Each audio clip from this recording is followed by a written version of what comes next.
Hello and welcome to a tutorial for a change. Not music this time, and a different camera angle.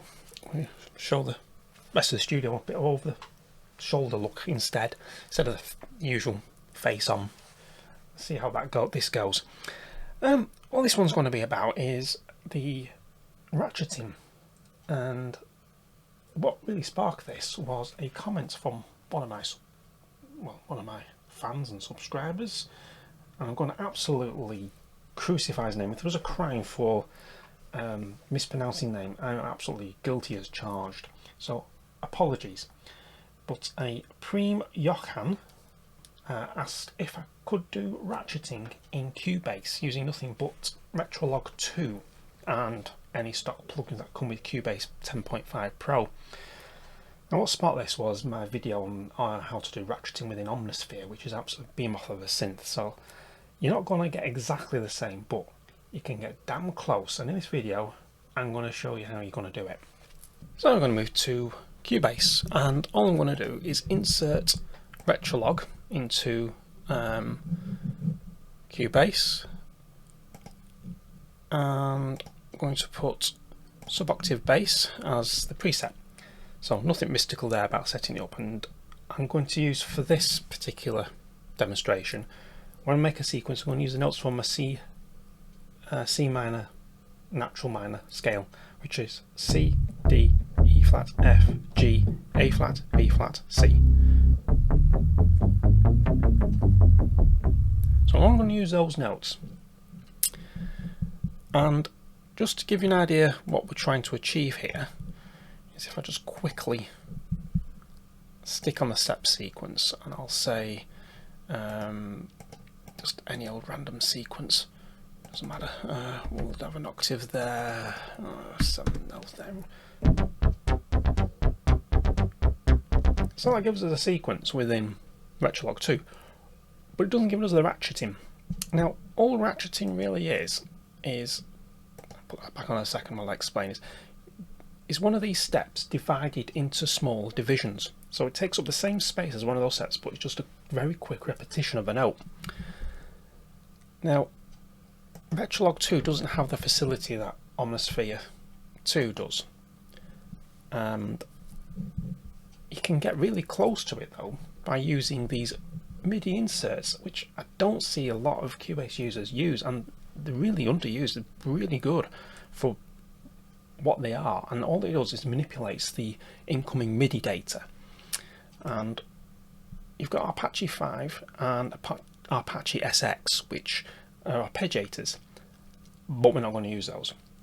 We're going to use something called Beat Designer, but that's for drums. Not necessarily, because all these do is trigger notes, and what they are, they're mapped to the general MIDI sound set. Now general MIDI came along back in the 80s when your software didn't have them back then, hardware synthesizers even. The manufacturers, you could go to one keyboard or synthesizer, play the first patch, and you'll get a different sound to the next one. And it became really hard to swap MIDI files between the two and stuff, so they came up with something called General MIDI. And basically you could be assured that if your keyboard implemented General MIDI, then the piano sound would always be patch note 00. You could also go to your drums, and you'll also guarantee your bass drum will be on C1, your acoustic snare will be in D1, and so on. So there's none of this guesswork and then having to relearn where different sounds are. So having said that, I'm remembering that we're going to use the notes of the C minor scale: C, D, E flat, F, G, A flat, B flat, C.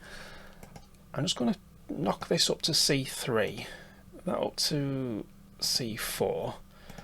Now I'll want to use D sharp 3, which is E flat. It's in harmonic, so D sharp and E flat are exactly the same note, and A sharp 3, so A sharp and the B flat are exactly the same note. I'm just going to change the resolution to an 8th note, so it'll step through as 8th notes, not 16th notes. I'm just whacking a very crude, quick sequence and we get dun, dun, dun, dun, dun, dun, dun, dun. So nothing absolutely great shakes there.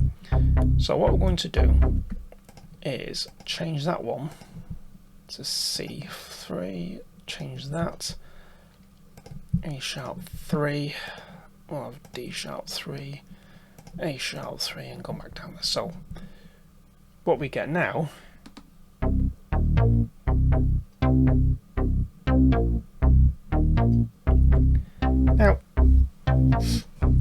at the bottom of these little squares, stop that going around for a minute, are little dots, and this is why I've blown this up, because it's really hard to see otherwise. Get 3 little dots. If you go to the bottom of the square, if you go to the top of the square, you don't see anything, but at the bottom is 3 dots, and these are your beat divisions, so we can have 3 beat divisions on that one.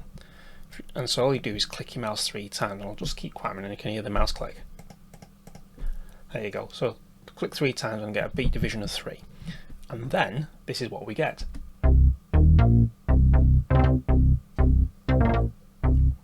You get your little ratchet. Now it sounds a bit bland, and you know me with sequences, I love sequences, hence the Tangerine Dream shirt. We are going to go a little bit mad. We're going to just use stock.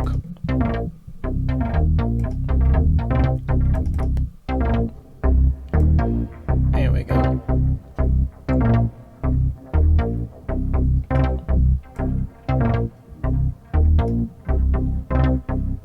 Going to use stock plugins, and we're going to see what we can do. Got a bit of distortion.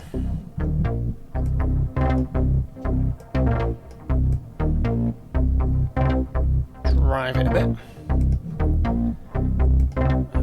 We should have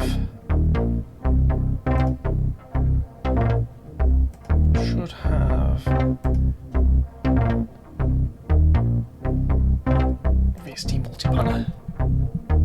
So if you're listening in headphones or speakers, things will start moving for you.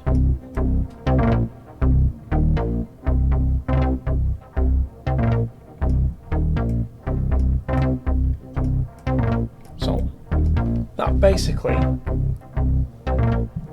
is how you do ratcheting within Cubase. And if you want to make that sequence longer, I'll just close these windows. If you want to make this sequence longer, all you need to do is click on the second one where it's 16. There's little up and down arrows there. You can double click and type in 32. So you can now have a 32 bar sequence. And the best of it is, you can have a poly sequence.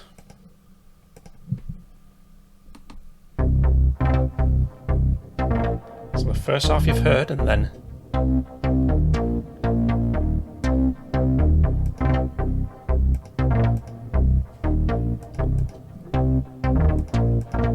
we'll have that as that, and we'll take the mono off there. And there we go, a bit of a poly sequence going on. So you can have a great fun doing different types of ratcheting. So there we go. That's how you do ratcheting within Cubase. And if you like the video, give it a thumbs up. Ding the bell in the top corner there, and you'll get to know when the next video is. So thank you for stopping by, and we'll do some more tutorials on Cubase and different tips and tricks. And if there's anything that you see in the studio that you want to know more about, put it in the comments. If there's anything else you would like to know, if it's possible to do within that you've seen me doing on Omnisphere that you think, can I do it in Cubase just using stock plugins, leave a comment below, and I'll see what I can do. Thank you for watching.